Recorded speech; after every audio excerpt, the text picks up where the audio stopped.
Maybe.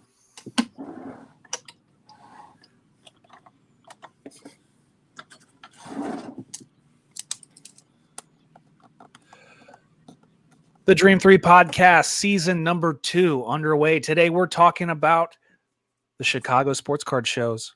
We're talking about cards. We're talking about our top 10 MMA fighters of all times. The special guest, SquintsSportsCards. This is the Dream 3 podcast.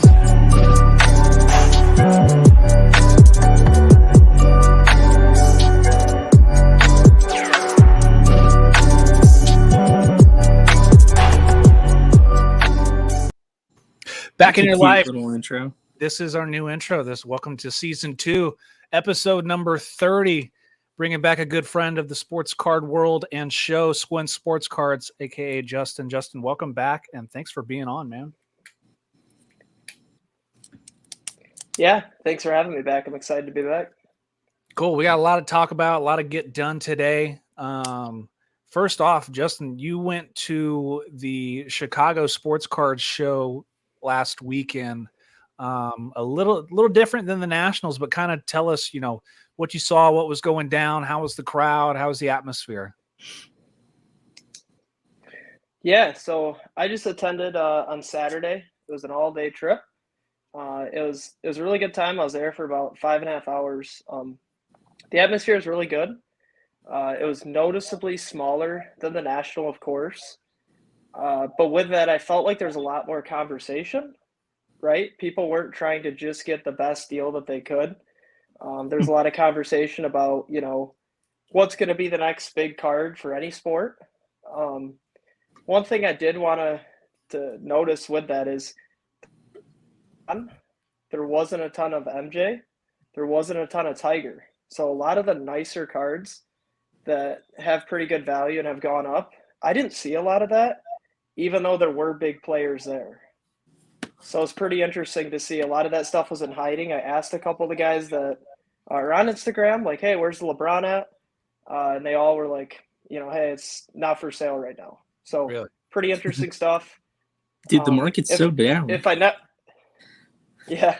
I'm not selling my LeBron at a loss. Like, hey, that stuff's I agree, but if I never see another Trubisky card, I'd be happy, man.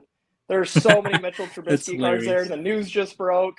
Everybody obviously around Chicago looking to get rid of that stuff. So, I probably saw 2,000 Trubisky cards. It was crazy. Yeah, I get, like, you have to fill a role in Pittsburgh, but, like, Trubisky is like the Colts. He's a Band-Aid. And you're just going to keep playing Band-Aids until you figure it out. Speaking of Band-Aids, how do you feel about Matt Ryan? I think when it comes down to the options that you have available, Matt Ryan's going to be the best option that you're going to get. He's going to be the game manager. When you think about the options that were out there, Baker Mayfield's a wild card. He's got some injuries to him. To me, he's too small. He is super mobile, but, I agree with some of the media at certain points that I don't think he's mature enough to be a quarterback in the NFL. When you look at the other quarterbacks that were still around, Jameis Winston is a 30-30 guy. I'm not willing to accept 30 touchdowns for 30 interceptions. Well, he's not going to be throwing the ball. Isn't the motto for the Colts just run the damn ball? No, you got to be a game manager. Of course you can. The offense is going to be based around Jonathan Taylor, but you're going to have to be able to move it other ways. The other problem with the Colts is they don't have very many wide receivers. T.Y. Hilton was a free agent. They lost Zach Pascal today. So you're stuck with Michael Pittman Jr. as your number one, who I don't believe is a real number one. He's probably a number 2 in most people's systems. So they got a big need at wide receiver, and they got a big need at left tackle because, they tried to get Eric Fisher last year. He was not a good Band-Aid. He did not come back great from that Achilles injury and not going to re-sign. So left tackle to shore up that offensive line and wide receiver is going to be very keys to the draft and the end of free agency for the Colts. So let me ask you this. how come the Colts didn't try and make a play after some of the other quarterbacks available? And why didn't they make a play on any of the wide receivers available? I don't know. I don't know if it's Chris Ballard's thinking of trying to get the deals as cheap as possible. If you look at his tenure as general manager, he's really into 1-year deals, kind of 1-year prove it deals, and then we'll see if we'll pay you. The other thing that he's really big on is kind of like Chick-fil-A, promoting from inside. Guys who they draft and bring up, the Darius Leonards, the big Qs, guys who have earned their place on this team. What about Rock Ya-Sin? Rock Ya-Sin was trash. I mean, Yeah, but what did you get back? we got another corner. We got the Virginia Tech corner from the Raiders. Who? I can't think of his name off the top of my head, but he's pretty decent. I mean, Rock Ya-Sin wasn't a cornerback, even though he was drafted to be one. He was more of a nickel. He couldn't play man-to-man coverage. You knew that, if you blitzed 8, Rock's going to get the one that's going to be picked on because he can't cover man-to-man. And when he does, he's a pass interference machine. He could barely play zone. And on the other side of the ball, on the other side of the field, you have Xavier Rhodes, who's, kind of late into his career, trying to look for the money. He's still like, my biggest thing with corners is they're all divas and they're all dime a dozen. Every corner that gets beat, they fall down and grab their leg, grab their knee, like, something exploded when all they did was get beat. So with corners, unless you're getting a Dre Bly, unless you're getting, a Champ Bailey, something like that. Jalen Ramsey, somebody who you're going to pay big money to, you just plug and play corners. Now, the one thing that I am excited to hear is it's down between the Colts and the Cowboys for Tyrann Mathieu. I think that would be a big that's a nice fill. That's a nice fill for our defense because the safety position has been the Colts' weakness since Bob Sanders. After that, I can't really name a good safety the Colts have had. Antoine Bethea played pretty well back then. He played himself into a contract with the Niners. He did, and the Colts should have never got rid of him. That was a Ryan Grigson type thing. Oh, well, we know he likes to ruin teams, so. Trash. Yes. All right. Yeah. Yeah. Colts suck. Yes, Justin, we don't need to talk about the Lions. They're just dirty brown trash water. They'll always be that. That's okay. You guys have Matthew Stafford playing for us, so. Hey, but you guys get to live vicariously through us. Neil, I want to see, did you read that Athletic piece about Urban Meyer had no idea who Aaron Donald was? Urban Meyer is, how do I put this in a politically correct term? Urban Meyer, for all these young generation kids, he is dog water. He is absolute dog water. Like, he's trash. He runs his programs like a plantation owner, and it's terrible. It's I'm serious. And the only reason why he was successful is because he could keep everything under wraps at Ohio State and at Florida. He can't do that in the NFL. You can't do that with with grown men. You can't do that. So he sucks. Like Pat McAfee would say, it's a business.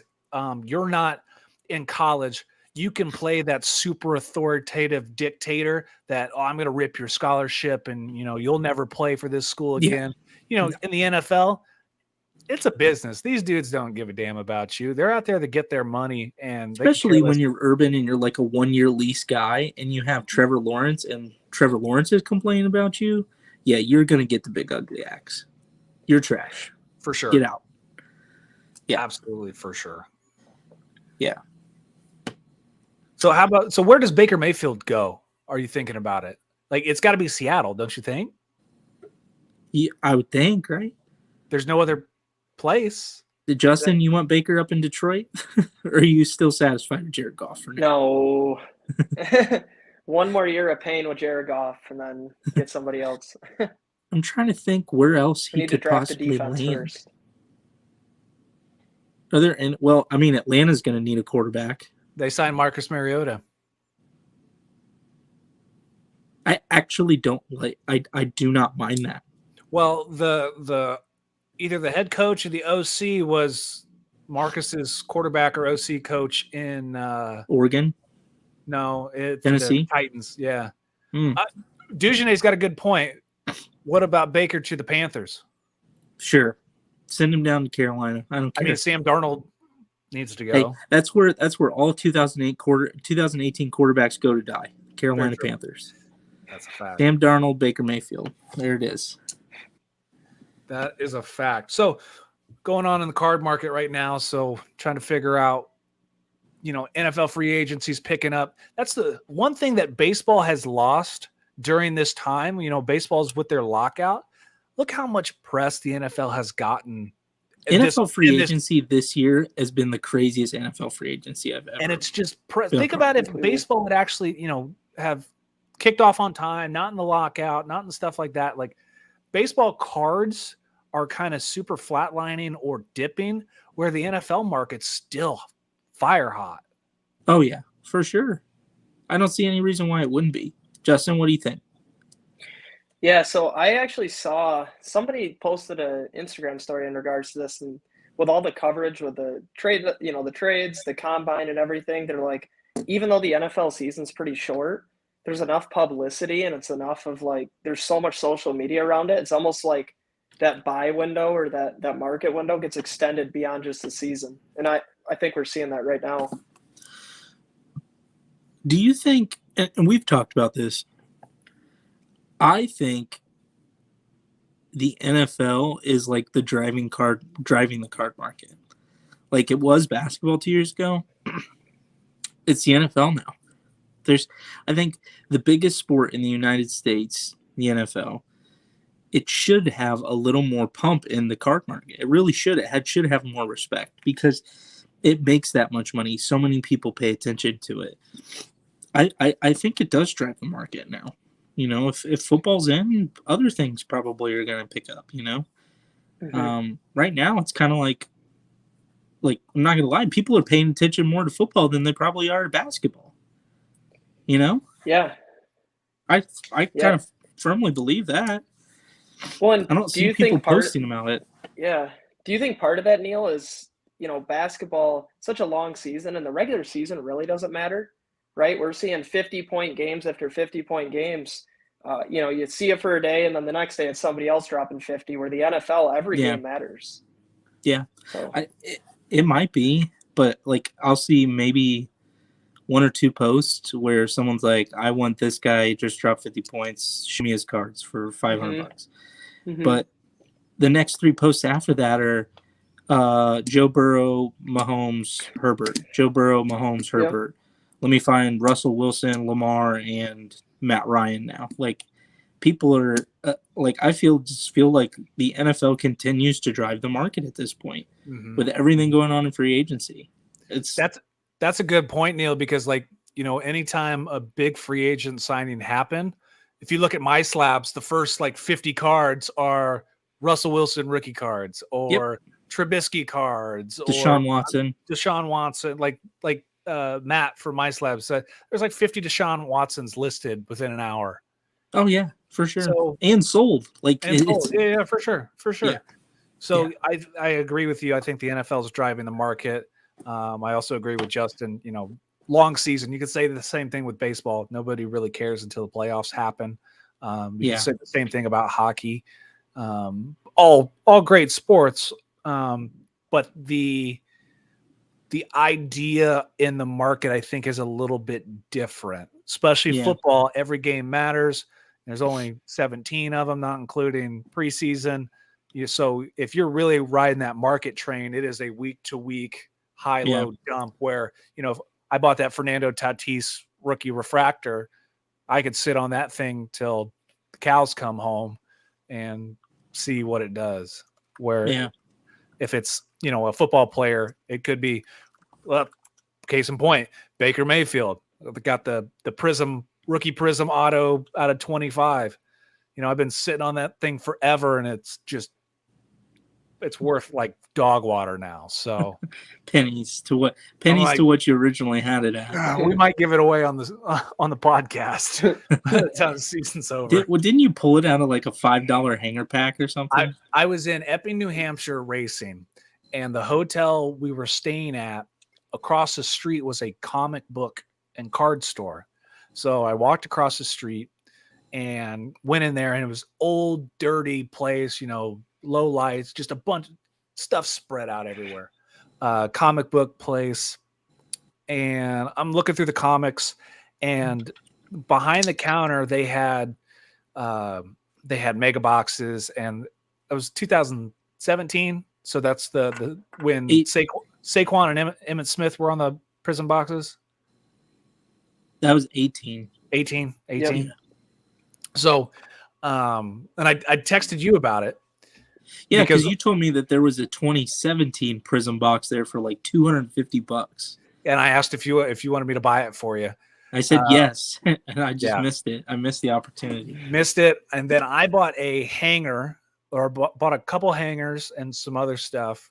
So the next day, we're heading out to the racetrack, and I'm going to pick up Cruz. So we stop at his hotel. So I'm ripping cards in the car, waiting for him to get out of the hotel, and pull the redemption.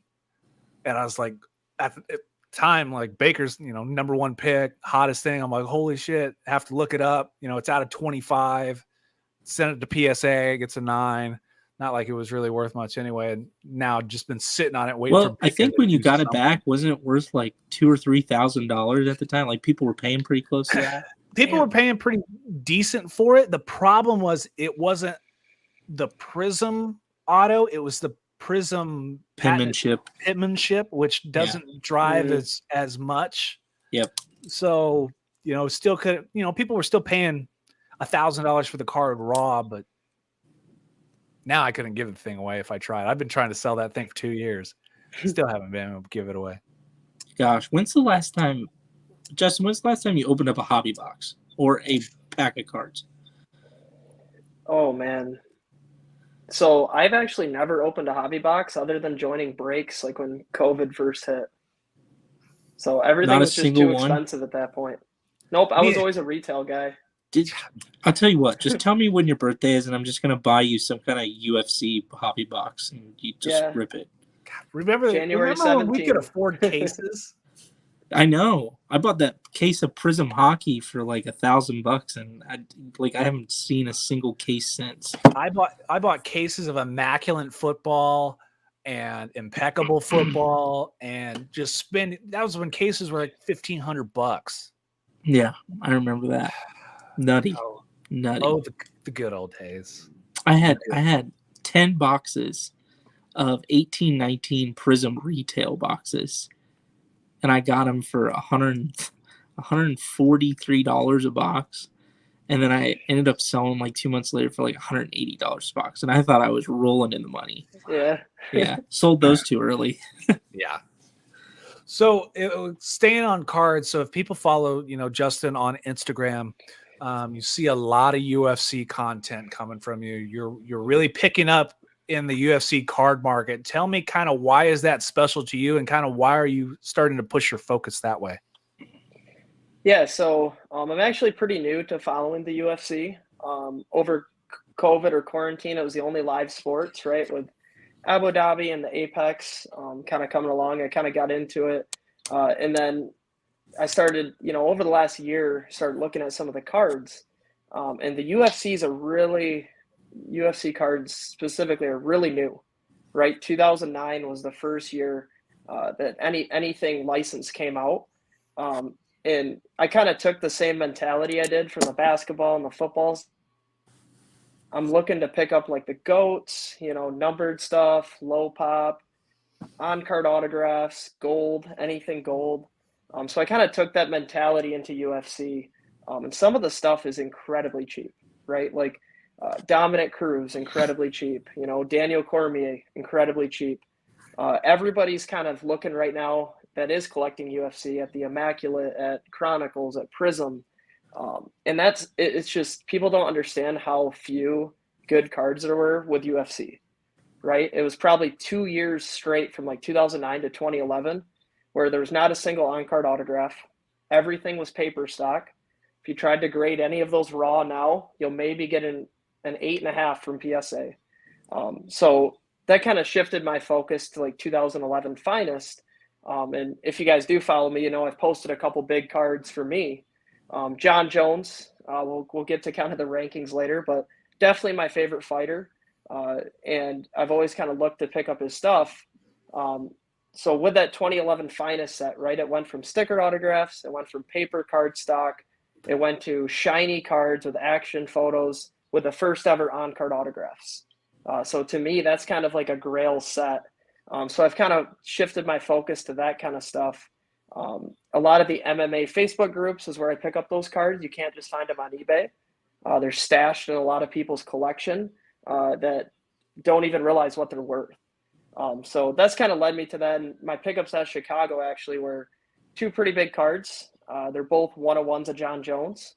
The one is a 2011, his first on-card autograph. It's a red refractor. And then the other one's the base card, so to speak, or the base set. And that's also the 101. I don't know what they're worth. I don't care to know what they're worth. To me, I've been chasing those for about a year. I had no idea where they were until about 6 weeks ago. And then 6 weeks of discussions and stuff, came to a deal, made that agreement at Chicago. So I'm super excited about that. I think John's super undervalued. I get that a lot of people hate him, right, for good reasons outside of the octagon. But No, zero when it comes reasons. to in the octagon, he's at the top. John Jones is the greatest ever. I don't care what happened outside the octagon.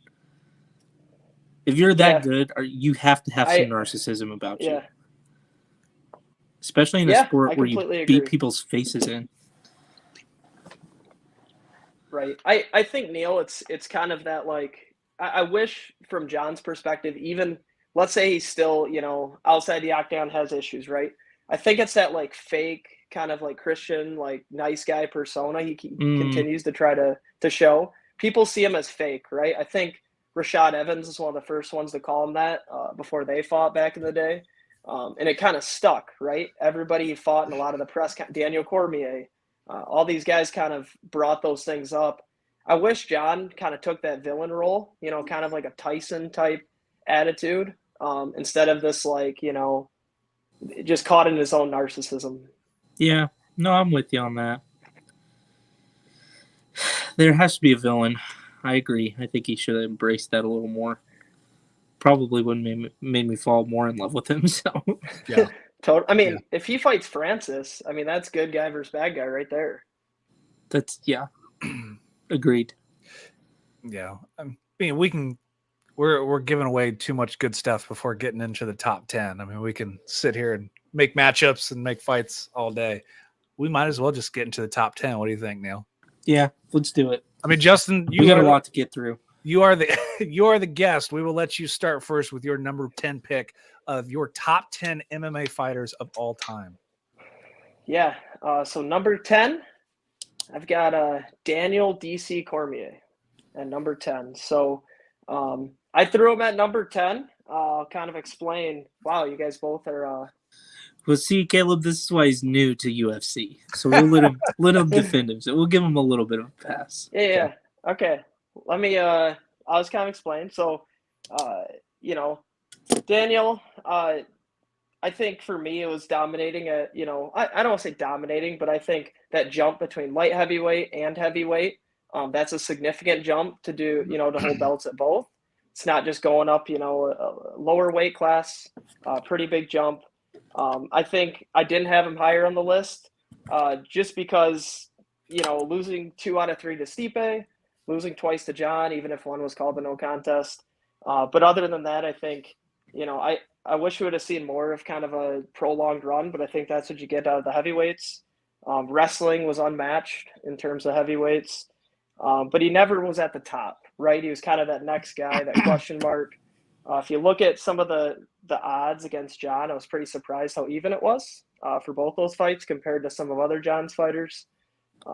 I wish Daniel would have taken down 2 out of 3 from Stipe or beat John once to have him much higher. Here's my defense on DC.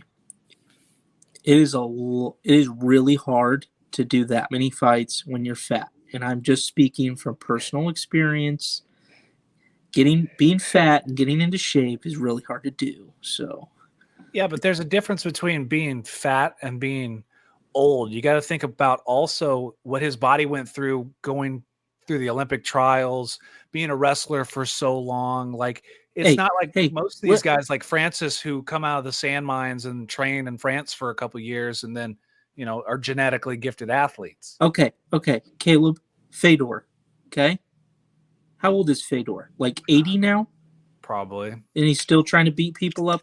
That point's irrelevant. DC can still fight. Fedor retired. When was his last fight? A couple weeks ago. Okay. So I'm saying DC can still fight. You're telling me if somebody showed up with a bag of money, you're not going to go fight? A bag of money? Yeah. Well, I mean, if it's all pennies, no. Hey, perfect example. So if it's a bag of cheeseburgers, probably. But perfect example. So I met Larry Holmes in Reading, Pennsylvania.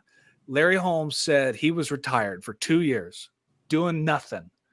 Don King showed up at his house and said, "Hey, I want you to fight Mike Tyson." He said, "Don, I've been doing nothing for 2 years." Don walks out to his car, brings back $3 million in cash. Yeah, I'll fight Mike Tyson. Tell me when. Do some crazy things for some money. Well, I mean, Justin, you could probably attest to this. Would we be having the same conversation about Calvin Johnson? He turned down a lot of money. Yeah. It's about the principles sometimes. Yeah. Sometimes you set yourself up and you're okay. Sometimes you waste away your money. Yeah, because most fighters are very business savvy. Yeah. Hey, I'm just saying. They're fighters. You think the NFL guys are better? Yeah, but they have teams around them. That's what You your have agent's teams? for. Oh my goodness. It's the same thing. No, it's not. 100%. It's not. I could do a professional contract. I could do a professional contract negotiation for a professional fighter. Where if I had to go to the NFL, MLB, Yeah, NBA, but I'm saying you have a team around you. You have a team. You have your gym around you. You have plenty of support. It's not a sports agency with a contract negotiator, a financial guy, a lawyer, you know, all this. Just a bunch of gym bros who say, "Yeah, man, I'll fight for $500." UFC is a little bit better than just gym bros now. Depends on who you're getting. Okay, we're talking about everybody who's in the UFC that's a ranked fighter is not just a gym bro anymore. That's the point I'm trying to make. UFC is a sport. The people are trained professionals now. Everybody who's in the ranking system, who's basically a top 10 guy, they dedicate their life to it. They spend time doing it. They Except for Bryce Mitchell, who won a couple weeks ago, who actually works on a farm or has his farm. And who are we talking about, Patty? No, Bryce Mitchell. Oh, yeah. I mean, yes, but there's occasional, but for the most part, a lot of these guys have a team around. Patty really creeps me out. Yeah, I know he's so weird. Who do you have as number 10, Neil? I have Conor McGregor. I figured first two-time champ, but I mean, Conor is probably the one guy who has put UFC on the map, not only in the sports card market, but UFC on the map as a sport in general. Far more than anybody else. And I don't think it speaks to how well he promotes, but you got to back it up. You got to be able to show how good you are. And to go and take down who I assume you guys have, Jose Aldo, and put him on the canvas in 8 seconds.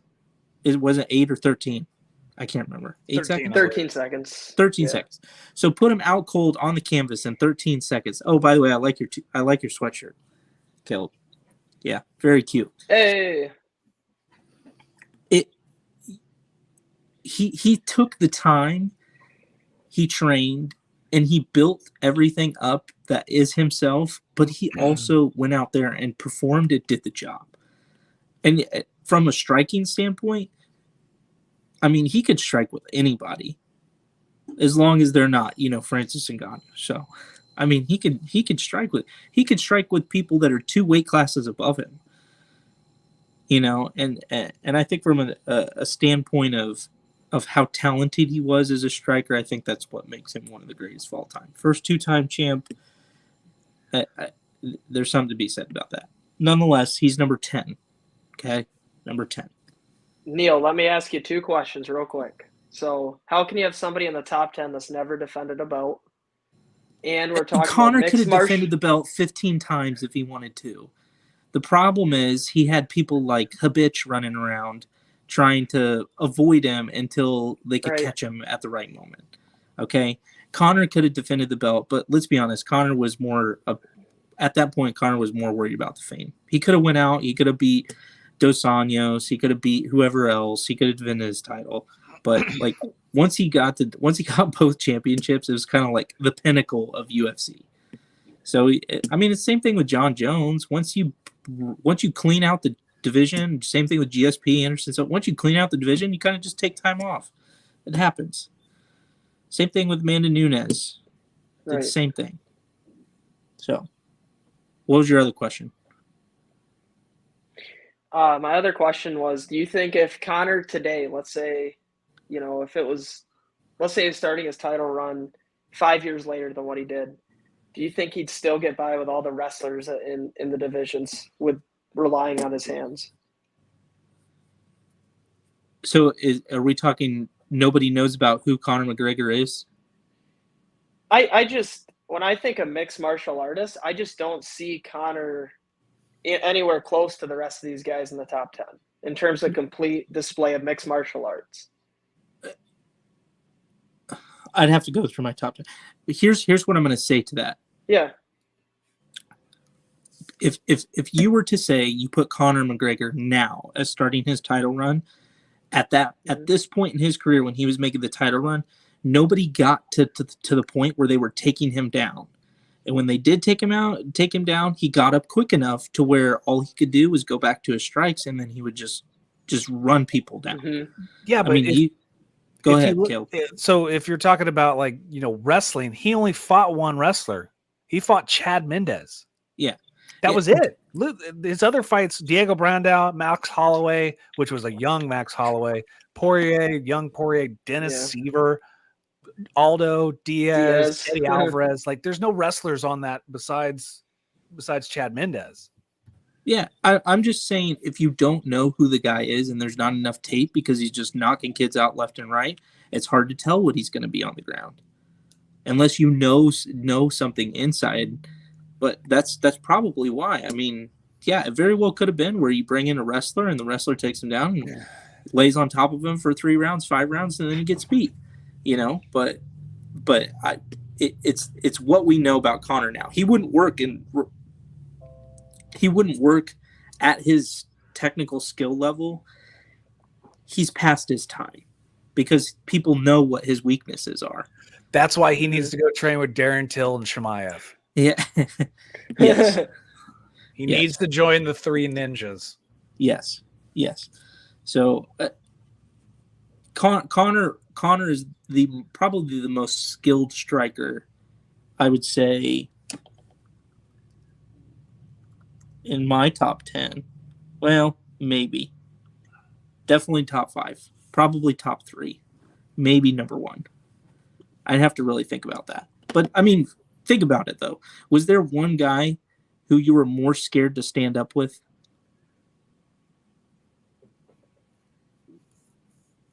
In just that division or all of it? Let's say lightweight to, what was it? What did he fight at? Didn't he go up to welterweight or something? Are we saying at his prime or right now? Are we saying at his prime? His prime. I would have taken a prime Donald Cerrone. Prime Donald Cerrone over Conor? Yes. And striking. I see. Here's where I don't like that. Conor's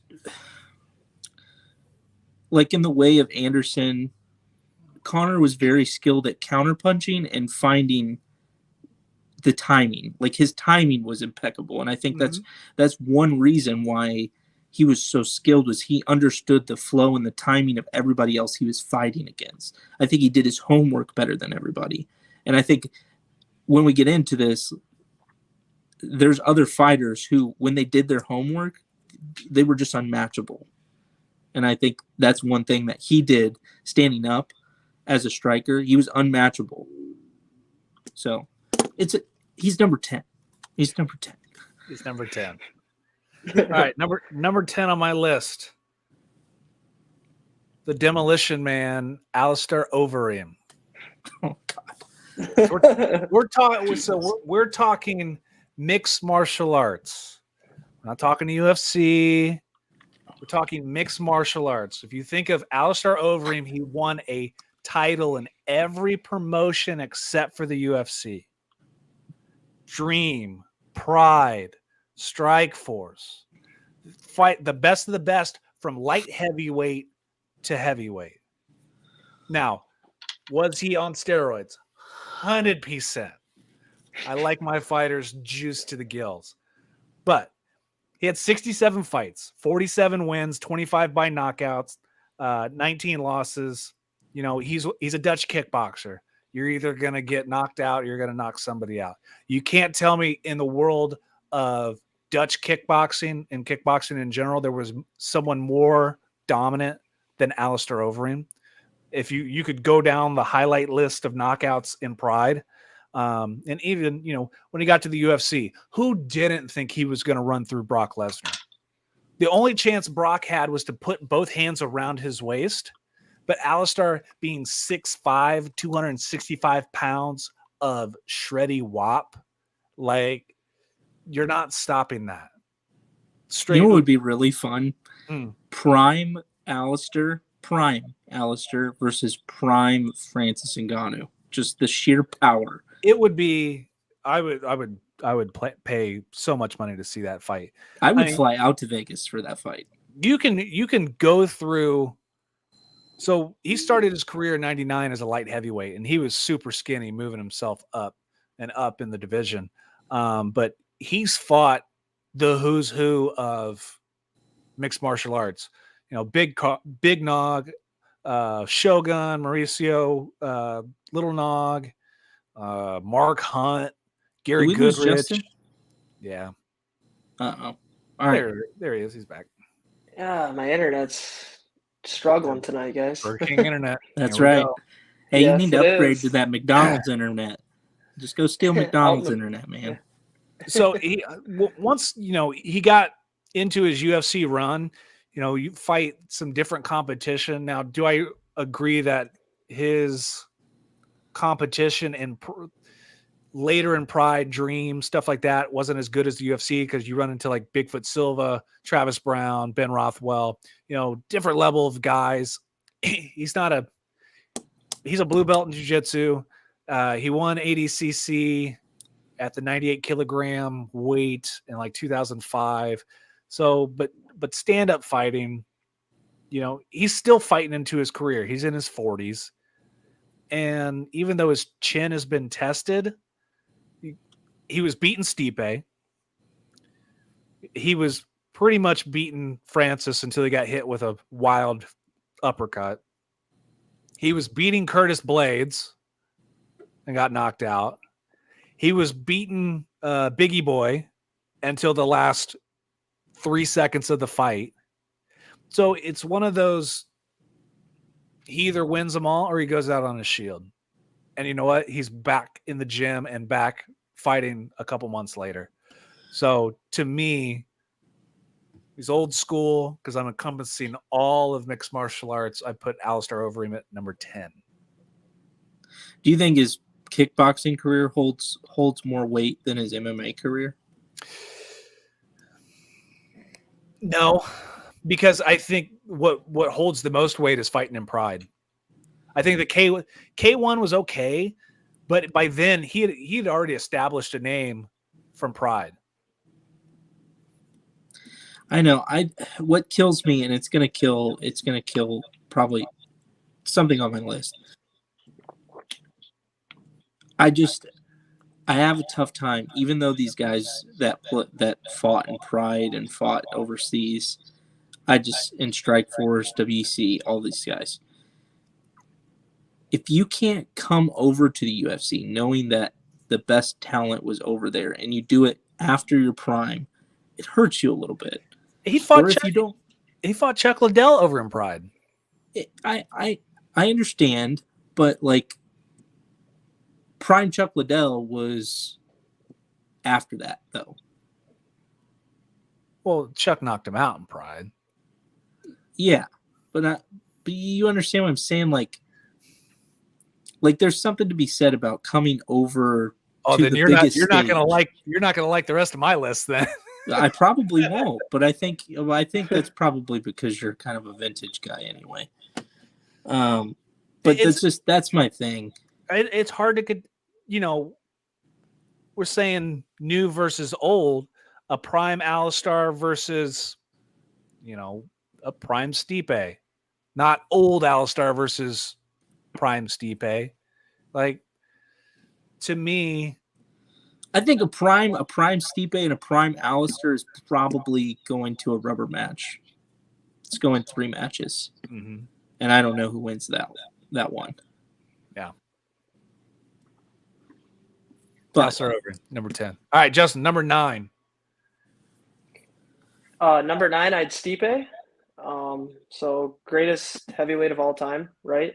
4 title defenses still at this point, leads that division. Won the trilogy against DC, beat Overeem, had a win against Mark Hunt. I'm pretty some of the heavyweight division, to be honest with you, just in terms of the turnover that there's been since the sport started. Stipe's always been kind of the name that's been there. It's interesting to see what happens now with him. I think there's a lot of question marks. It'd be cool to see an interim title fight. I think that's going to kind of shape a lot of the legacy as well. If he can come back and, get the interim belt or eventually work his way back up to a title fight, because it seems like there's a lot more dynamic heavyweights than what we've seen in the past. I'm not mad at that. I mean, I think he's a top 10 guy. I have, in all honesty, I have Stipe at like number 11 or 12. Like he's right there. I have Stipe 7. Okay. Well, who do you have number 9? Fedor, number 9. Okay. And the reason why is exactly what I've shared with you before. Very talented, a guy who I respect the fact that he is continuing to fight. What is this? How many years? How many years has he fought? 20. 20 some years. Has the longest fight win streak, I think, in MMA history, if I'm not mistaken. 28. 28. That's what I have it. 28. Including wins over four UFC champions.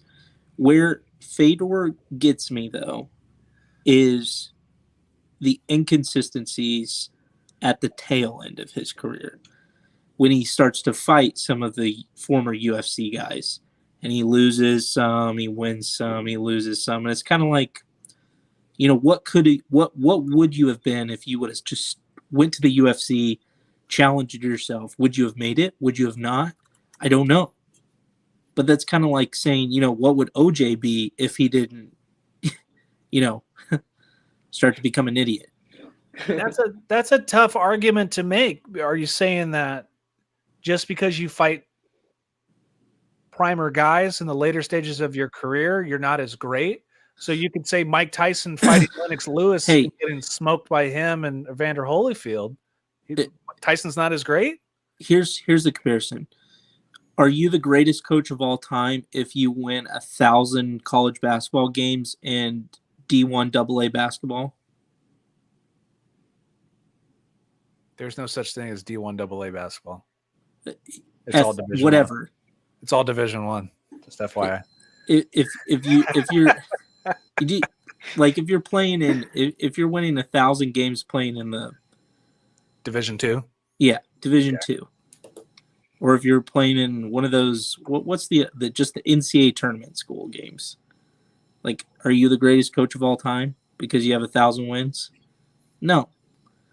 Like, the point is you have to progress to the top level, right? You have to get there. You have to put in the work. And he puts in the work, but you got to ultimately challenge yourself against the best in the world. So, but is that on him or is that on the UFC not being able to strike a deal? Well, I mean, you could blame Dana White on it, but at the same time, like, if you're someone like Caleb, if ISU isn't going to pay you money to go play linebacker, but you still want to go show yourself as a linebacker, what are you going to go do? You're going to walk on and try to be the best damn linebacker you can be. If money's involved? Yeah, but if you're not getting the money you want, you're a competitor. But at this time, you're hypothetically the number one fighter in the world. Okay, so you didn't make enough money over in Strike Force or Pride or anything else? So when Affliction comes through and starts a promotion and writes an open checkbook, yeah, I'm going to go take your money. Oh, Affliction's done. I'm going to go to Risen. Yeah. Oh, Risen's done. I'm going to go to Dream. Yeah. Like, open your checkbook. Prove it. Write some zeros, Dana. Hey, if you want to blame Dana, then blame Dana for Fedor not making it past number 9. Just FYI, Fedor has won his last 2 fights, both by knockout. Against Quentin Rampage Jackson and Timothy Johnson. Who? Timothy Johnson. Okay. Quentin. I know Quentin. But not good old Timmy J. Timothy Anyways, Johnson number 9. Is, 15-8. Just FYI. He did lose. So his own. Just going back to the Fedor thing, and I have Fedor on my list. So he lost 3 in a row. That was 2010, 11, and 12 to Fabricio Verdum, UFC heavyweight champ. Okay. Bigfoot Silva. Okay. Dan Henderson. Okay. Then did not lose another fight until 2017, Indiana's own Matt Matrione, because I was part of that camp and got punched in the face for it. So that was dumb. Okay. And then lost to Ryan Bader in a tournament. Okay. Guys, those losses aren't making me think, oh, so guys who I don't know. Guys who are 15 years younger than him. If you're the best ever, it doesn't matter. Oh, it doesn't matter? Look, it doesn't matter? John Jones could come out of retirement at 40 years old, and he's going to run train through everyone. Jerry Rice is going to blow past Jalen Ramsey right now. He's going to run a 6-yard out route and catch the ball. He doesn't blow past anyone. I can't even use Deion Sanders because Deion Sanders doesn't have a foot anymore. Yeah, Deion's in a wheelchair right now, so yeah, he's got a filleted leg. Yeah. All right. Listen, I respect the UFC and I respect the product, and if you want to make it and be the best ever, you got to go and you got to beat the best ever. And when you're not going and you're not beating the best ever, you're not going to make it higher than number 9. Okay. All right, number 9 for me, a guy who I feel established the wrestling game when the UFC was first starting. A bigger name, an older guy starting his career. Doesn't really have the greatest record, but I'm going to go number 9, Randy Couture. So Randy Couture, fighter in 2 different weight classes, champion in 2 different weight classes, in his prime for a long period of time. He's got the list of guys that he's fought, monsters at both levels. 3-time UFC heavyweight champion, 2-time light heavyweight champion, has been involved in 16 total title fights, wins over Chuck, Tito, reclaimed the UFC title while he was in his 40s before running into the meat pail hands of Brock Lesnar. Yep. The guy who I really feel, and you can go back to like the early UFCs, the Mark Kerrs, the Kevin Randlemans, the Mark Colemans. When I think of wrestling and real legit Olympic Greco-Roman wrestling, I think Randy Couture. Shocked the world when he beat Chuck, and everyone was like, oh shit, I need to start working on some wrestling. So Randy Couture, Hall of Famer, had his ins and outs with the UFC, but he gets number 9 on my list. He's probably the first pioneer of like a true well-rounded UFC fighter. Yeah. everybody's going to point to Chuck. Chuck was because he was a wrestler first, but was a better kickboxer than he was a wrestler. He was a Division I wrestler, but he would much rather knock people out. Right. And Tito was the other way around. Tito couldn't strike. 100%. He could wrestle. Yeah. And then if you think of the other guys, the let's say Mark Coleman. Mark Coleman was a wrestler at Ohio State, but that's all he could do. His striking was trash. Yes. So number 9 for me, Randy the Natural Couture. Justin, number 8. Number 8, I've got Amanda Nunes. Number 8. I was kind of struggling here. I wanted to put, right, I think when it comes to women's MMA, there's a few different choices, but I think Nunes just has that fear factor to her, right, with pretty good resume. Beat Valentina twice, beat Rousey when Rousey had quite a bit of hype around her. So, and I want to note that second fight against Valentina was razor thin close, but just basically demolishing 2 weight classes. I know her recent loss to Juliana Pena. It'll be interesting to see how she bounces back. I think she'll get a rematch and she'll smack her. But I think when it comes to women's MMA, I think she's kind of the face, at least to me. And I think part of that's just like her brute strength over everybody, kind of like Rousey had that. But I think Nunes has obviously held that for longer. Kind of took that to the next level, at least for me. So I have her at number 8. That's fair. I think you can't have a top 10 without at least having probably the greatest, the greatest, women's MMA fighter of all time. I think you have to include that in there. So that's fair. Fair. In all honesty, on mine, I didn't have any women because to me, the depth level of competition, I think it's really tough to gauge deem the greatest because there's, we have this conversation of pride in other organizations. Like you have, Cyborg. I'd love to see Cyborg fight more ladies. The chick that's in PFL, Carissa Shields, Amanda Nunes, no doubt about it. She's a monster. But like, besides like, who's she fighting? Like even when Ronda was coming up, like the Misha Tates, the Kat Zingannus, when I look at women's MMA, like I just don't see the depth. You could go 2-3 spots deep, but after 4, 5, and 6, you're kind of like, you're just trying to find people to throw in those spots, like Paige Van Zandt. Let me ask you this, Caleb. Do you think the women's MMA is in a better position now, or was it more exciting and more talented a few years ago when you had Nunes, Holly Holm, Ronda Rousey, Misha Tate, Cyborg? I think it was more entertaining a couple years ago, but I think it's deeper now. Think of somebody like Roxanne Modafferi, who just retired. She's been fighting since the early 2000s. Yeah. And you look at her and like, she's somebody that you can't get behind until the end of her career because she's not a name. She's not a face. She has great skill and is a great fighter, but not a needle mover. The thing with men's mixed martial arts is you have the guys with the different, styles, shows, pizzazz, people who are cool. With women's MMA, you either get the Ronda Rousey face or the Chris Cyborg who dude type stuff, or Amanda Nunes lying, I'm going to come through and knock out dudes. Yeah. So it's just tough for me. No, I have nothing. She's a great fighter, but just there are no women on my list.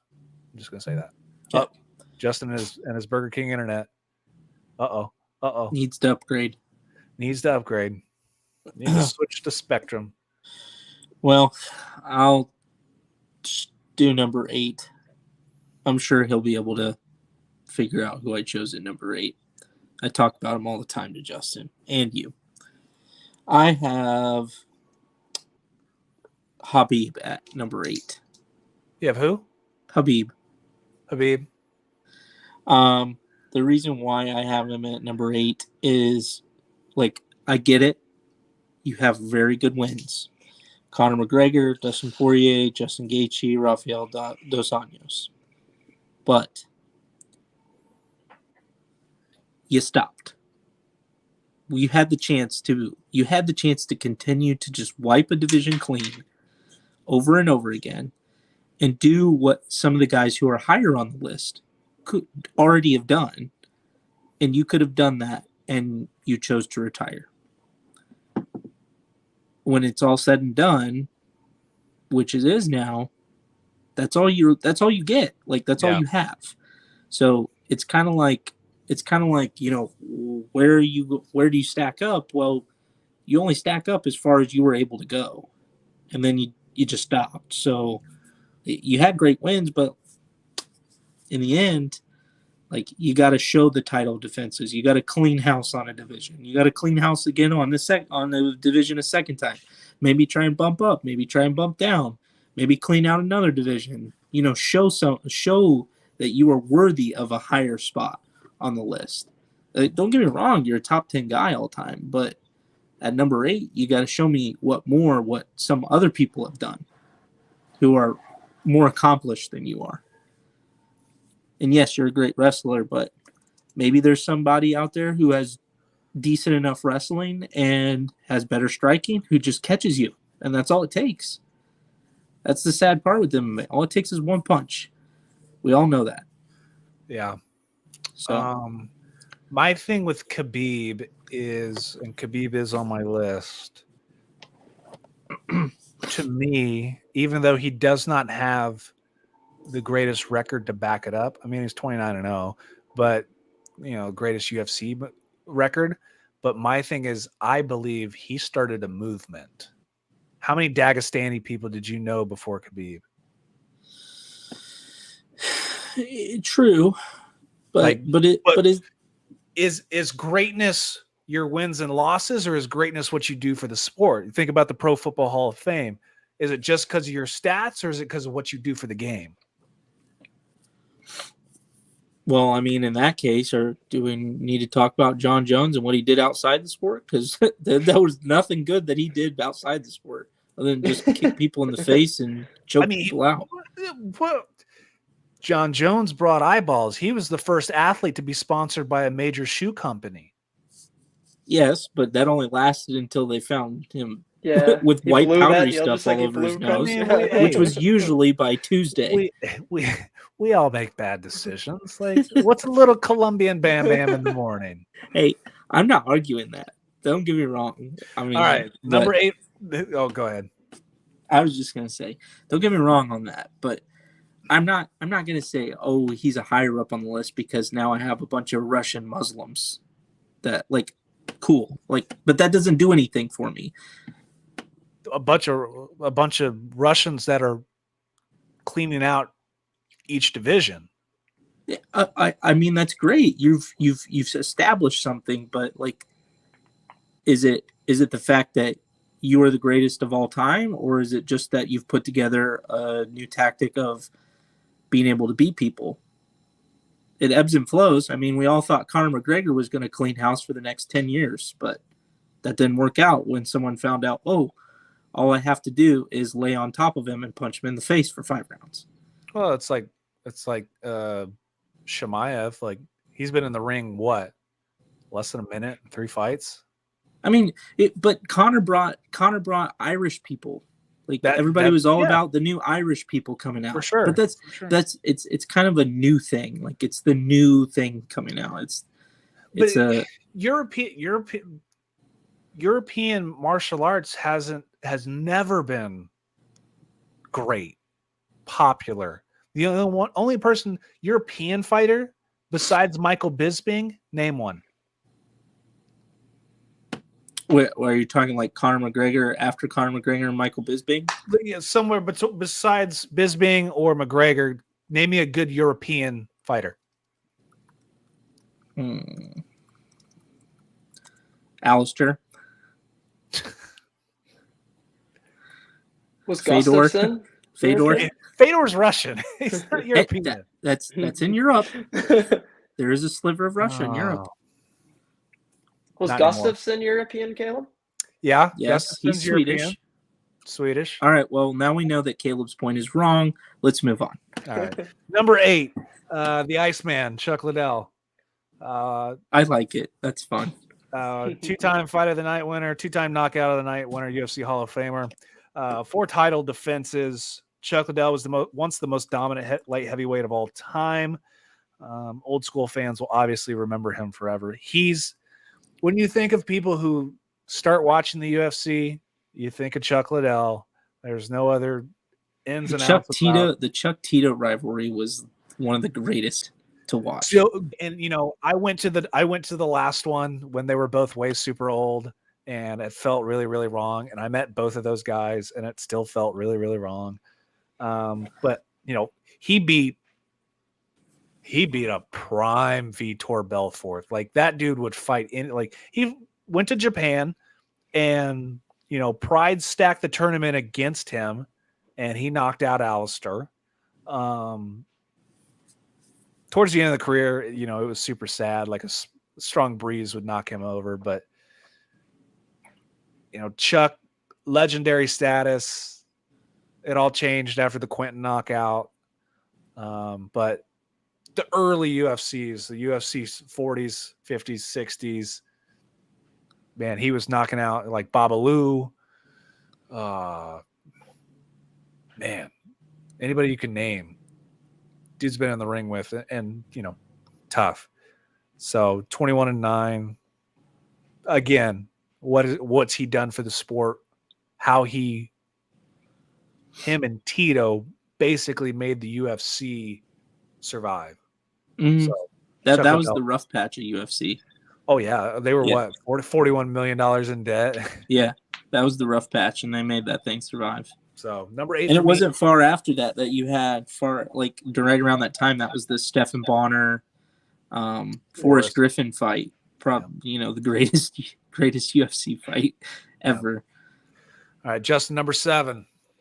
Yeah, number 7. I had Fedor at number 7. So nothing really to add beyond what we kind of covered, other than the fact that mixed martial arts is such a new sport. So to see it change so often and that Fedor's still in the game for this long, I think that's impressive, because a lot of times you see guys that just kind of have that quick peak or, retire early, get out of the game. It seems to kind of be the newer thing. So to last this long in the sports, had so many different types of fighters, different styles. It's impressive. So I have him at 7.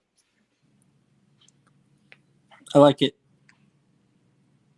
What are we on? 7? 7. Yep. I have Stipe at number 7. When you look at this list, though, you're like, really? He had these wins? So Daniel Cormier twice, who I can probably assume we all have on our list. Caleb, you probably have him a little higher. And I have a little higher. Daniel Cormier twice. Junior Dos Santos, UFC champion. Alistair Overeem, who we've talked about before. Fabricio Verdum, Francis Ngannou, and Andrei Arlovsky.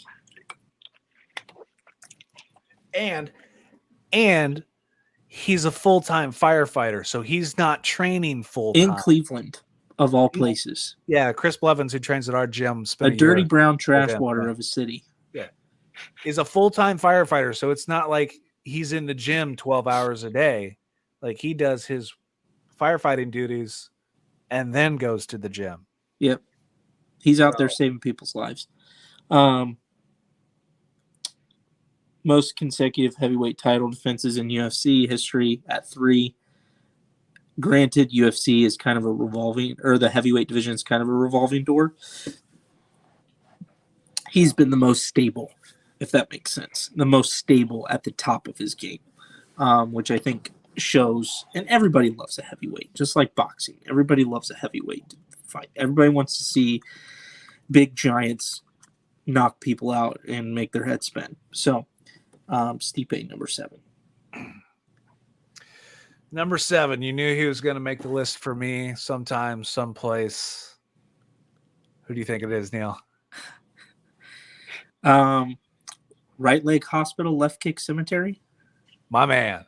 Yeah. The guy who I based my MMA career around, Mirko Cro Cop.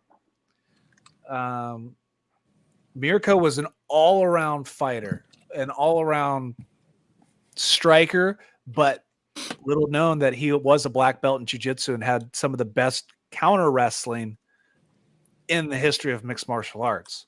If you look at the guys that he fought in Pride, a lot of those guys could not take him down. That includes Fedor. That includes Kevin Randleman. That includes Mark Coleman. That includes Travis Lutter. That means big time, huge guys. Now, he had a boxing career. He had 86 fights. He had 78 wins. 31 of them were by knockout, and he only had 8 losses. His kickboxing career, he had 26 wins, 13 by knockout, and 8 losses. When you look at MMA, he had 38 wins, 11 losses. When you think of highlight reel knockouts with the legs, head kicks, you think of Mirko Cro Cop versus Vanderlei Silva versus Fedor's brother, breaking Bob Sapp's eye socket with a punch. Yes. He was the most dangerous striker on the planet at one point in time. Now, his UFC career was rough, bud. I wanted nothing more than for him to win in the UFC. It was purely for you.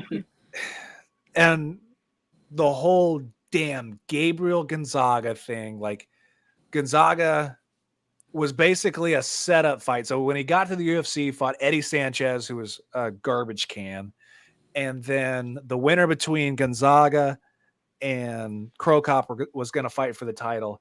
And that damn fake head kick that he hit and then blew Mirko's knee out. And it was all over for that. Like, he lost to Schaub, he lost to JDS. Kind of became a punching bag. And then, went back to fighting in Japan, which he, even in his 40s, was winning heavyweight titles and fighting good guys. So even though he was fighting in the tournaments later in his career, he knocked out in a tournament style. So 3 fights in one night. He fought 3 fights in one night, and it was, let me look at it real quick because I don't want to get it wrong. He fought, where'd it go? No, that's kickboxing. He fought in one night. He fought King Mo, knocked him out. Baratu, who's a 6'7", 400-pound kickboxer. Yair, who's one of the top light heavyweights in the UFC right now. Yep. And his last win in Bellator was against Roy Nelson. But if I go down the list of, who Cro Cop's fought, it's kind of unmistakable of, fighting Vanderlei Silva, Igor Vovchanchyn, Big Nog, Ron Waterman, Kevin Randleman, Alexander Emelianenko, Mark Coleman, Fedor, Mark Hunt, Josh Barnett, like dudes who are monsters. So Fedor, and not only was he a killer in the ring, he was obviously a killer outside the ring, being part of the Croatian Special Forces anti-terrorist unit. Yes. And the greatest stare down in MMA history, him and Vanderlei. I like it. Cro Cop, number 7.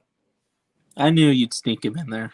Have to. All right. All right, Justin, what do you got? number 6. Yeah, number 6, I've got Jose Aldo. I wanted to work him up a little higher on the list, but I just couldn't justify putting him ahead of the rest of the guys. Just the longevity of his career. For me, too, just to see how good he is since he's dropped a bantamweight. And that's not to skip over all of his previous accomplishments, but just the fact that he's still in a tough bantamweight division, still fighting, with Peter Yan, TJ Dillashaw, Aljamain Sterling, Corey Sandhagen, these guys that have some different fight styles that have shown glimpses of being really good, and he's still right up at top, like 17 or 18 years later from the start of his career. So I've got him at number 6, Jose Aldo.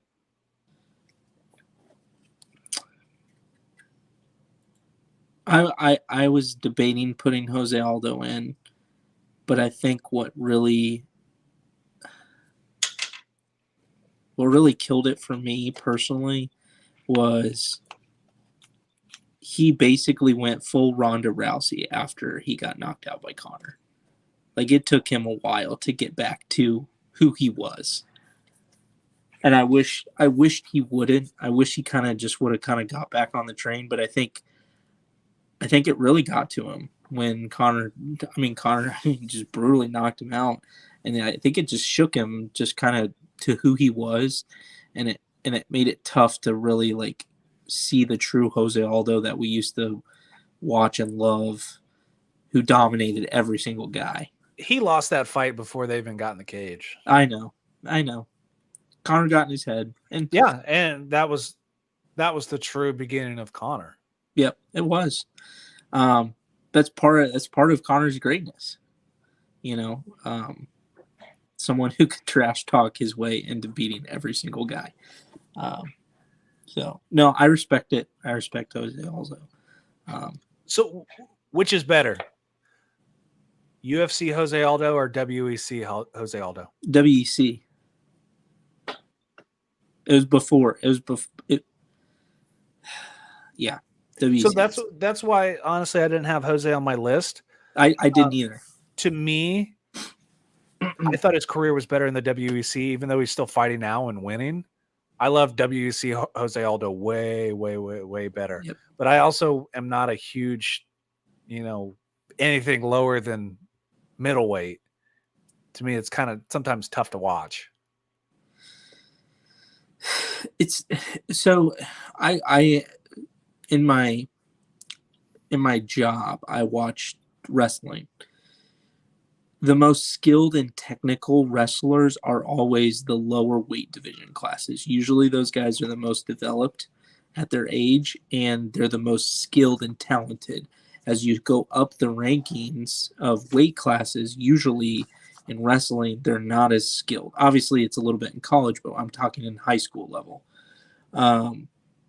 The same could probably be said for the lower weight classes in MMA. Sometimes those guys are not necessarily all about just how good they are as strikers, but more, what do they do as far as pushing the pace, putting themselves in a position to win, winning rounds, technical ground game, ground and pound, in the clinch. And you probably seen that at your gym too, Caleb, is a lot of those guys who are smaller, they're like little spiders. They just crawl all over you and you can't shake them off. I hate every single one of them. Yes. Which I totally respect from that aspect. But that's something that I've come to appreciate, maybe from not watching MMA per se, but watching other sports that are similar that carry the same weight. So I have Amanda Nunes at number 6. And here's a couple things of why I have her here. So 13-1 record, 13 wins in the UFC, most ever. But she also defended her weight class, or defended her title in 2 different weight classes, was successful in defending those. So first 2-time double champ, able to defend both weight classes in both titles. Something that Conor never did, something that DC never did, something that Henry Cejudo never did. That has to go regardless of man versus woman or any other double champs. To be able to successfully defend your title in 2 different weight classes is very, very important. And it's something to take note of. So along to go with that, Chris Cyborg, Ronda Rousey, Shevchenko, Holly Holm, and Miesha Tate, and Jermaine. I mean, she's got a list of women who she's just pummeled into the ground. So It's something that I think we definitely have to respect. Regardless of us being in 2022, I think everybody should respect the fact that women's MMA is here to stay, and she is the greatest there. As of now, and probably for the near future, she's the greatest there will ever be.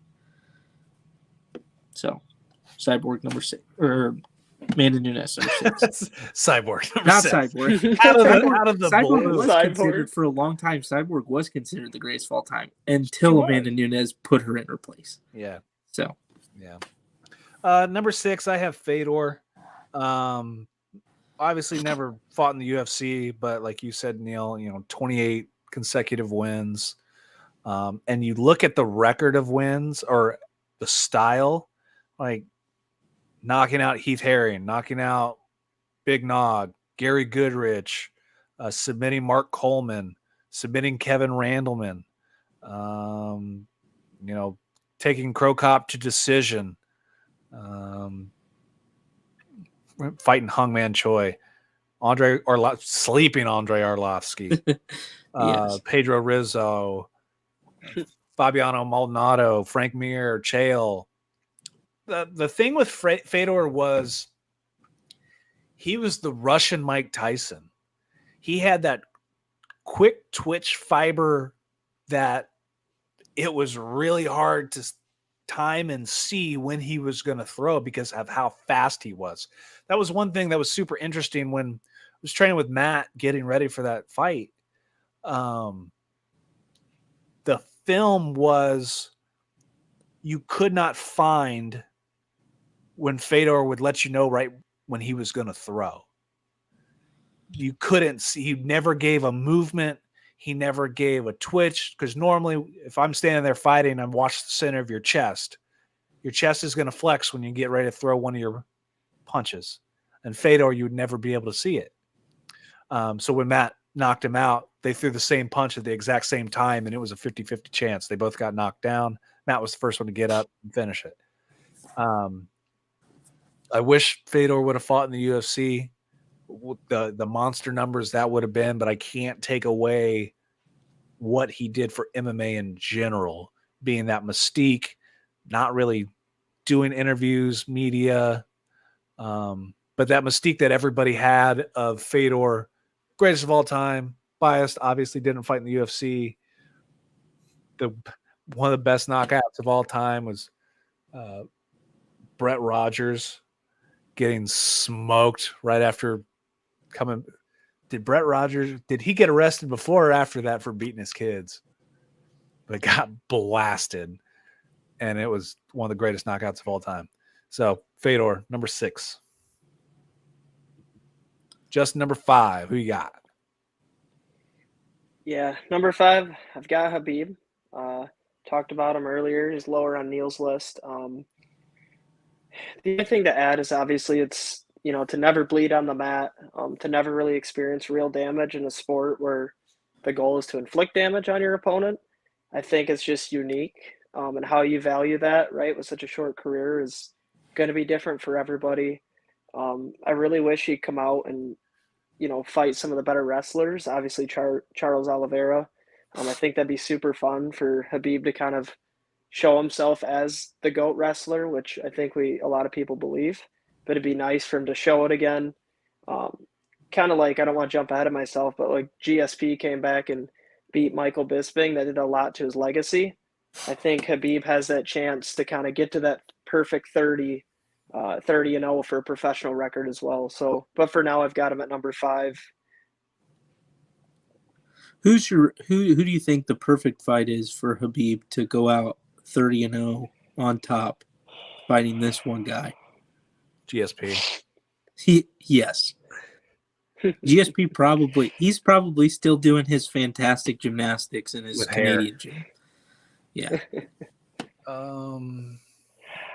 I don't want to see Conor again. No. And this is what I was going for earlier when I was talking about. I was like, imagine Khabib gets a wrestler who's pretty good, not good as him, but just someone who can carry their weight, who's a better striker.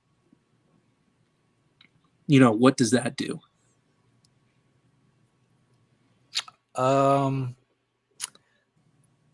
It's an interesting setup. I'm trying to see. Yeah.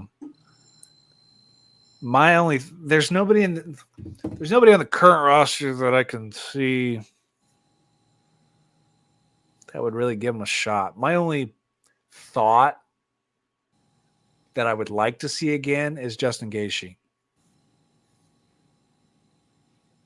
Yeah, I like it. That's tough. I think Justin with your Charles Oliveira, I think that's a fair point too. He's coming on strong. He seems like he's hitting his peak. Maybe there's a chance there. Yeah, that's tough. I'm like Charles versus Dustin. Charles wins. Charles versus. I feel it's like tough. It's that's what kills me about Khabib is like, he had a great ground game, but all it takes is one guy who has just as good of a ground game, we know is a better striker. Because Khabib's not really a striker. He's looking to take you down and just beat you up from the top. And here's the tough thing. Like somebody who does this 6 days a week, like I do, wrestling and wall wrestling and all that stuff sucks. Like it's not fun at all. And for the guys that want to fight, and that's like the first thing they do, and they're tired in the first 30 seconds. And people don't realize it until after they fight Khabib, like that there's levels to this. Yeah. Like drag them into deep water. So, all right. Number 5 for you, Neil. Who is it? I have DC at number 5. Gosh. Okay, here's the thing with DC. The only people he's lost to, granted it's a shorter career, the only people he's lost to are people in the top 10, in my top 10 list. Like, let's think about that. The only people he's lost to are Stipe and he who has not been named yet. So we'll just leave it at that. Yeah. But DC, I mean, two division champ, title defenses. I mean, he's not the greatest looking, like you would say, that's an MMA fighter, but like you beat Stipe, you beat Anthony Johnson twice, you beat Gustafsson, you beat Anderson Silva, you beat Dan Henderson, you beat OGs, and you beat up these Hall of Famers. And the only guys that you're losing to are other Hall of Famers who are the top 10 all time. He didn't beat Anderson Silva. He'd say that was a last second replacement fight at a catch weight. Whatever. This is true, but it still counts. But yeah, DC all the way up until Stipe hadn't lost a heavyweight fight, I believe. Yeah. So you think of the Strikeforce tournament, beating Bigfoot Silva, picking up Dan Henderson and tossing him over his head. Yep. Yeah. DC's underrated MMA fighter. Not appreciated. Not even not appreciated. Not appreciated. Yeah. And not appreciated on the mic either. No, I agree with that as well. So I know that him and Dominic have beef for their different styles. I would much rather listen to DC than Dominic Cruz. I agree. Justin, what's your take on Dominic's such an egocentric person.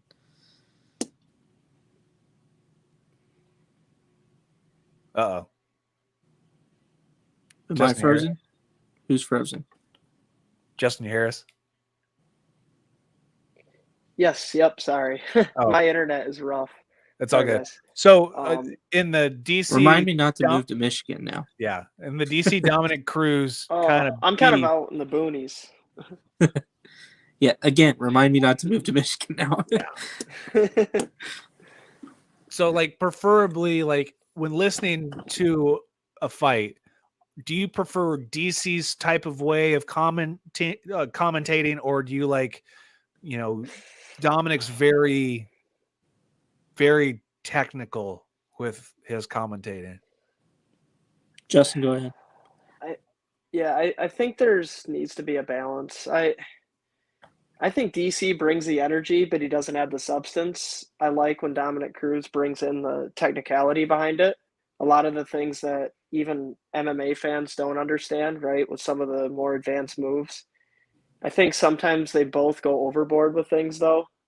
Like it makes me think of the Conor and the Habib fight, like really bad in that fight. If you guys listen to the commentary, he's like trying to justify why Conor's taking damage against Habib. But DC's had some of those bad moments too. So I kind of like the mixture, to be honest, but I understand kind of the hate for people that have followed MMA for longer and don't necessarily need just the obvious statements. Yeah. I'm all about that cake and chicken, so. You disrespect that Popeye's chicken. That's right. All right, moving on. Number 5 on my list, I got Khabib. So same with Justin. Well, I've already said kind of my piece on it. I believe that Khabib is good fighter, did more for the sport than his fighting career. I think if his father had not passed, he would obviously continue to fight. That's a huge part of it that I can't, that's his decision. If he didn't want to go on with his father, because his father was his head coach, basically, it's tough you don't have that same fire. So if he wants to call it quits then where he's at, it's great. Do other things for the sport. Have your own promotion like he is now. Bring up the Dagestani guys. Continue to grow the sport. That's what martial arts is about. Yep. All I right, respect it. Number 4. Yeah, I get tired. Yeah. Number 4, I've got Mighty Mouse, so Demetrius Johnson. Really impressive career, right? 30 wins, or depending on how you kind of value some of his early wins, but 11 title defenses, 7 finishes, the most in the flyweight division. I think it's tough because, with those lower weight classes or, smaller weight classes, it's kind of just a different game. But his fight against Henry Cejudo was super entertaining. He did lose, but it was a close fight. Mighty Mouse was one of those really kind of hidden gems, so to speak, at least for now. If you look at his card prices, kind of to tie that back, some of his stuff's so cheap for the dominance he displayed. And he just had kind of that character to go with it. So I've got him at number 4. I just couldn't justify putting him any higher, but I think he's a strong 4. Yep, number 4, Mighty Mouse. I'm 100% right. I think Justin, me, and you, 4 through 1 are going to be the same. So I think so too. Mighty Mouse. Wait, he beat Henry Cejudo, right? Didn't he beat him the first time? I guess I'm thinking and then Henry beat him the second time? Yep. Yeah. So, yep. Demetrius, 11 successful title defenses. It's amazing. 15-2 UFC record, 15-2-1 UFC record, 33-1 overall. What else does the guy have to accomplish? I think he's one of those guys like Daniel Cormier who's underappreciated for how skilled he was, how dominant he was in his division.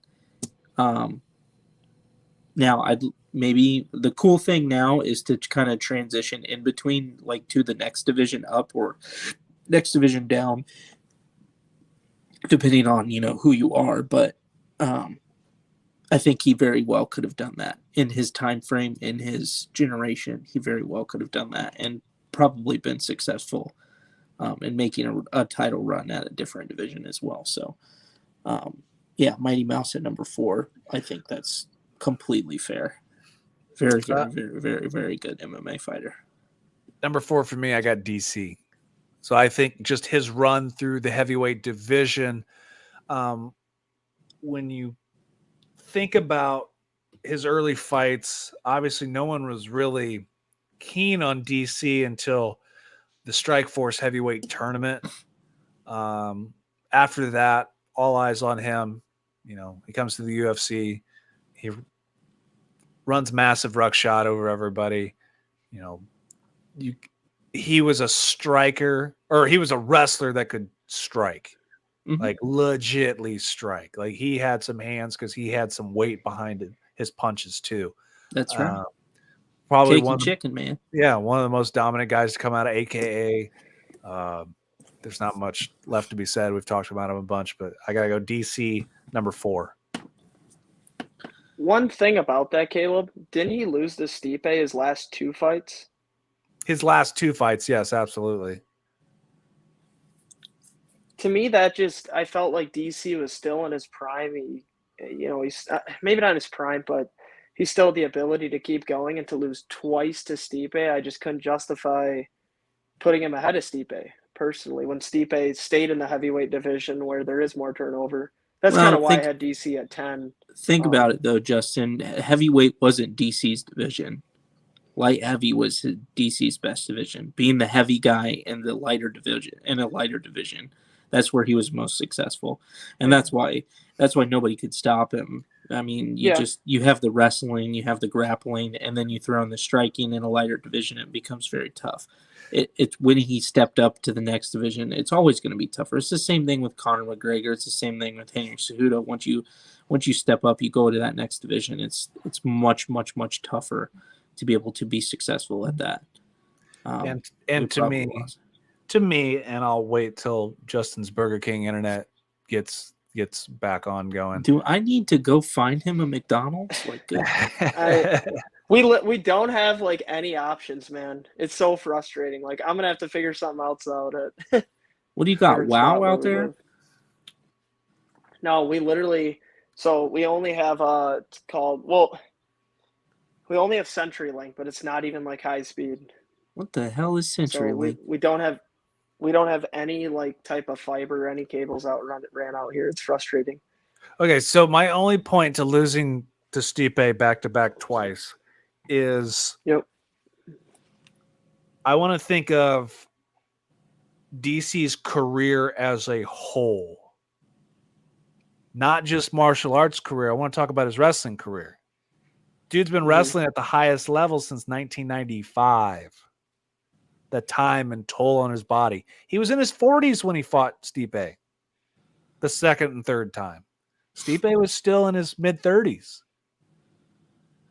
So to me, time in the sport, knowing what this sport does to you, breaking you down, this, and like Neil said, by the end, he could care less about his weight. He was a true heavyweight by the end of his career. Yeah.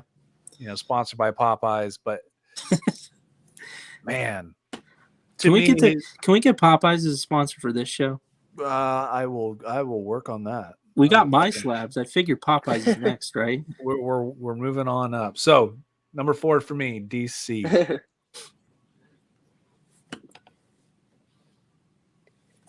Justin, number 3.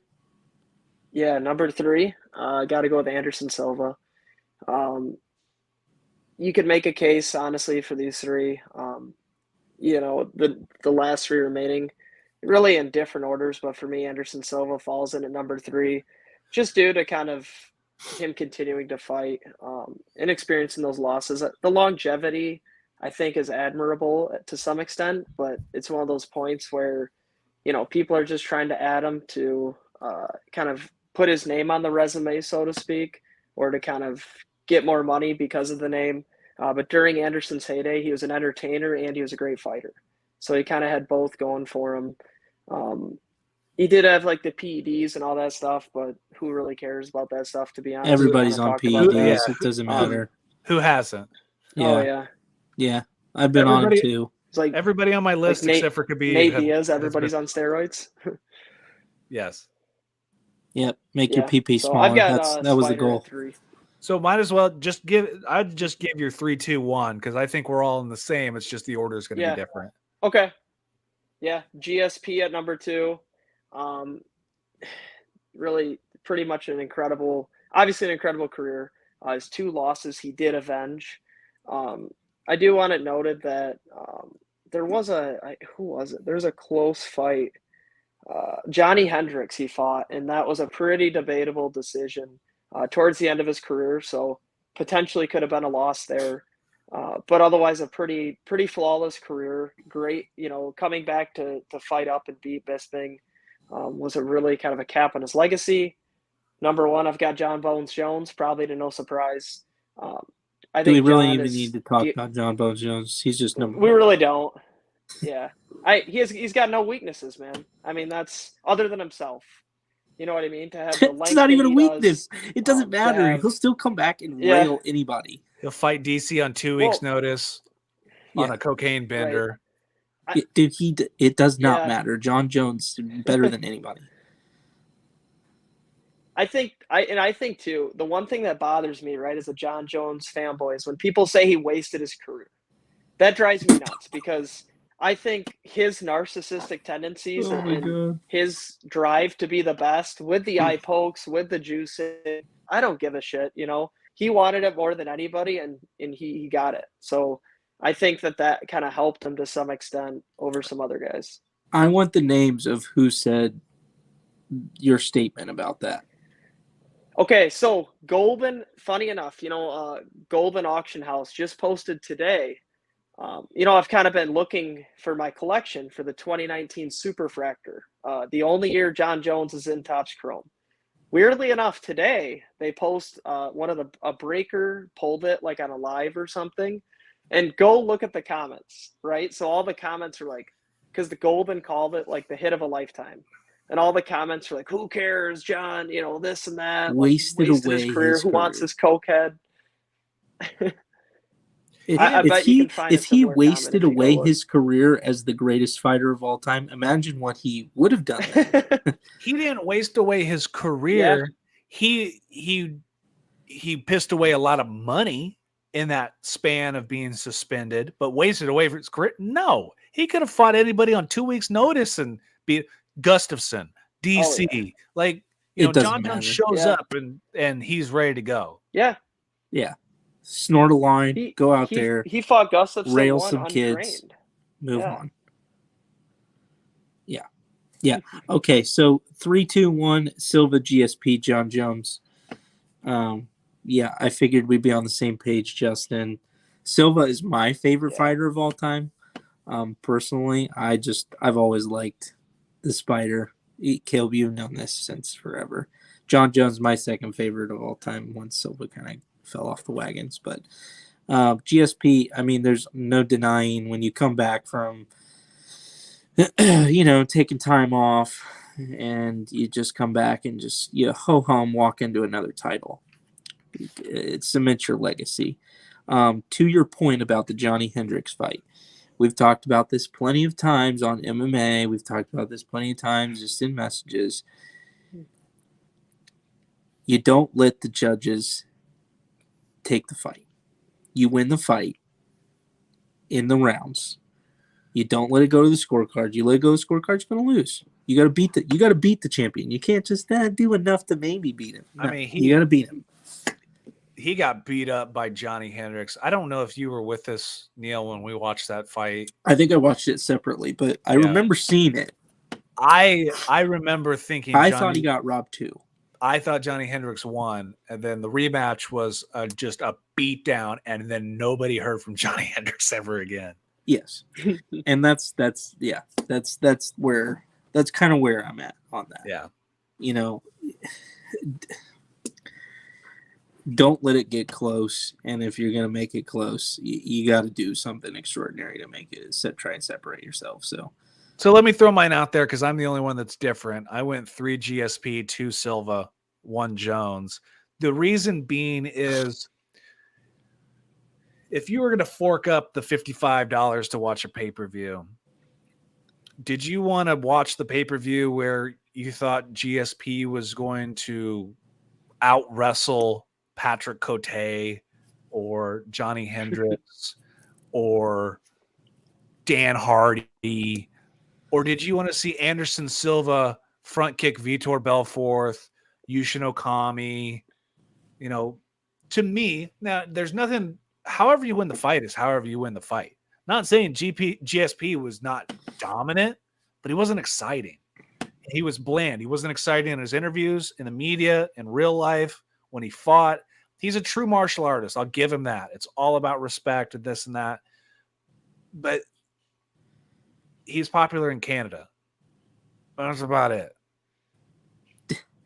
Do you remember when GSP and Anderson were like prime themselves? We were getting run out of B-dubs. Yeah, I remember those times. The fight was the fight that everybody always wanted to see. GSP, Anderson Silva at a catch weight. At 180, 175. Yeah, 175, 180, 178, whatever. Could you imagine that fight? The greatest matchup in history. Here's the problem with fights like that. Do they ever live up to the hype? Here's the thing. If GSP laid over the top of him for Anderson for 5 rounds, what do we know? What is the most underrated part about Anderson Silva? His submission game? Yes. 100%. Yes. Ask Chael Sonnen, who murdered him for what, 4 rounds? Ask Yushin Okami, who got a heel to the face? Yes. Yes. Anderson Silva was a wizard at putting people into submissions. But the problem is no one ever knew that. So I think that would make it interesting. And we always wanted to see Anderson Silva just start bobbing and weaving and make GSP look like a marshmallow man. Yeah. I mean, that was the exciting factor with Anderson. Did he fight the greatest people coming up? No. Chris Lieben was a cokehead. We fought Damian Maia, who was, he was a boring fighter, still was he's a jiu-jitsu guy. He had Hendo, Belfort, Rich Franklin, Chael Sonnen, Forrest. You forget he also went up to light heavy and fought some of those dudes. Yeah, them. Forrest is a subpar fighter. Just because he's a massive. If you've never seen Forrest in person, he's huge. He's one of the most massive human beings I've ever. Like, he could play outside linebacker for any professional team. He's huge.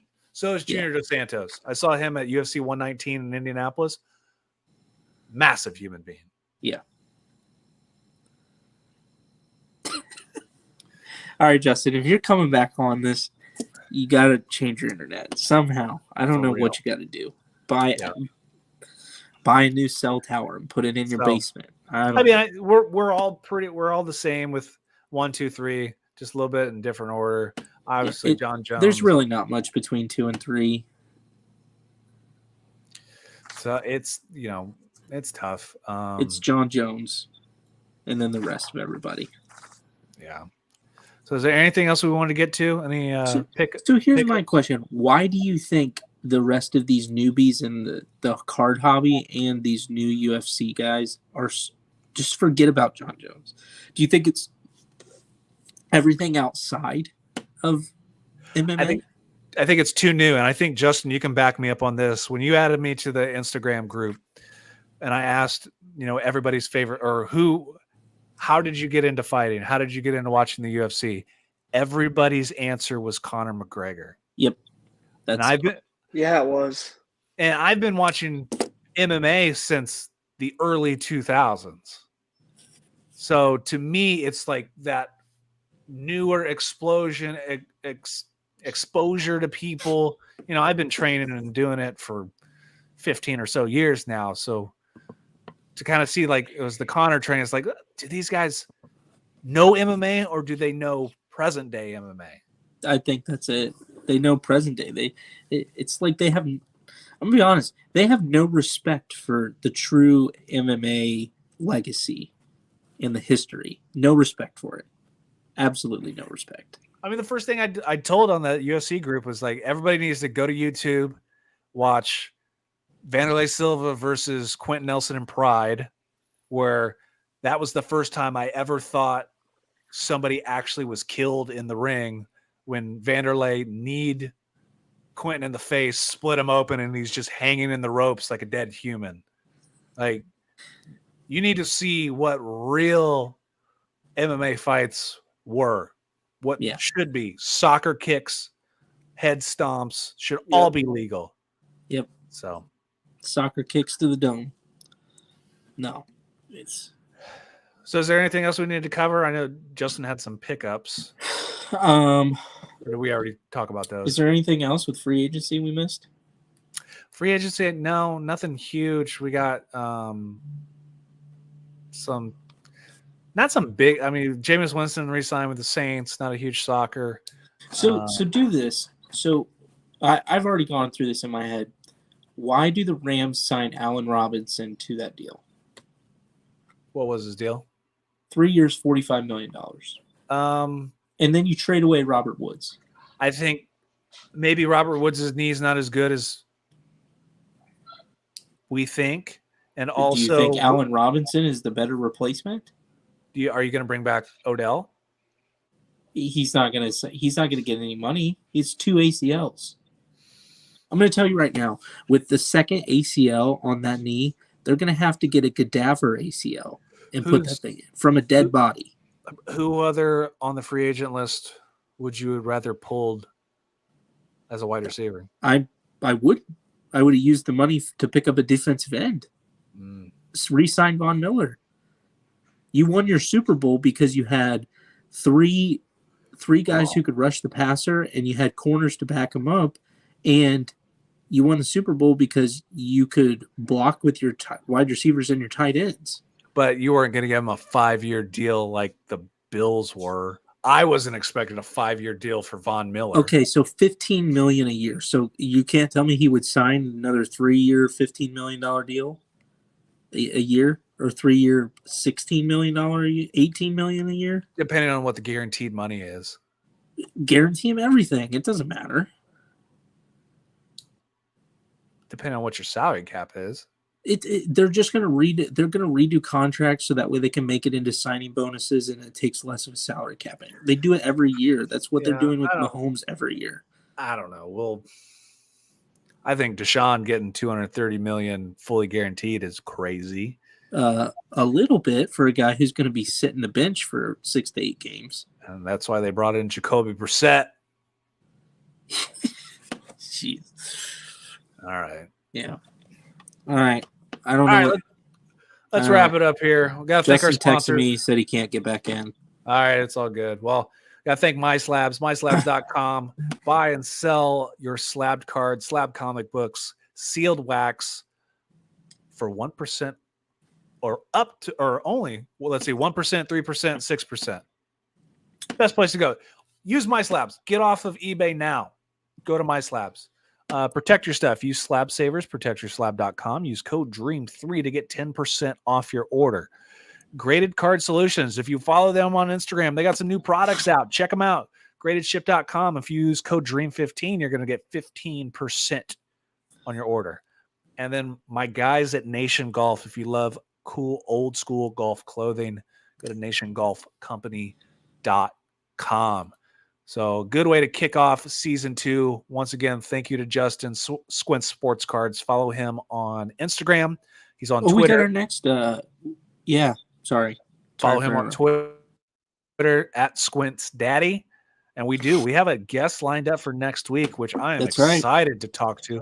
Zach. Not a super big name in the hobby, but Zach has a game-used patch auto collection that I drool over every single day. So excited to have that in our pocket for next week. And anything else coming up? Justin said he is going to sell a card to upgrade his internet. I'm going to hold him to that. I just want that on record. Right on. So until next time, this is season 2 of the Dream 3 podcast. We will see you next week.